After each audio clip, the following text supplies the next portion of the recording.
pozdravljeni na naši kmetiji Kolar. Naša tradicija se je začela leta 1602 s postavitvijo prvega vinograda na Globokem pri Šmarju. Leta 1862 je bila zaradi potreb postavljena večja klet, ki je držala že kapaciteto 20.000 litrov. In od takrat naprej to klet tudi obnavljamo in nadgrajujemo. Prva je bila naša filozofija prodati čim več svežih vin in pa prodati bolj mešana vina.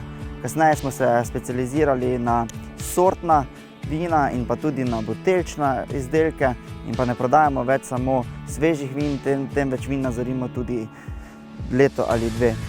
Naša kmetija se želi še razviti, imamo že nekaj načrtov za širitve kleti in pa malo bi še šli v gastronomski turizem, se pravi, da bi na naši kmetiji poleg degustacij ponudili še jedi in pa izdelke iz lokalnih kmetij, iz Kozjanskega, kjer smo znani tudi po siru, šmarskem roku in pa po pašnih izdelkih oziroma izdelkih iz pašne živinoreje. Predelujemo nekje na 3 hektarjih vinogradov, malo manj. Naše sorte so muškat, sauvignon, laški rizling. Eden vinograd je še nekoliko starejši in iz njega predelujemo mešano vino za namizna vina. Prejeli smo nagrado na čezmejnem ocenjevanju vin, sicer za sorto rumeni muškat, ki je v polsladkem rangu. S to sorto smo sicer že dobili kar nekaj nagrad, nas pa to vedno osrečuje, ker nam kaže, da nekaj delamo dobro, da manj obremenjevati trto se splača, da hladne maceracije, ki trajajo tudi po več ur, so dobrodošle.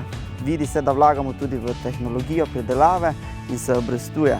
Veseli smo vsakega gosta, ki želi to vino tudi poizkusiti, da pride k nam, vidi te lepe griče kozjanske, doživi zakladnico doživeti med našimi zelenimi griči in spije kakšen kozarček dobrega vina.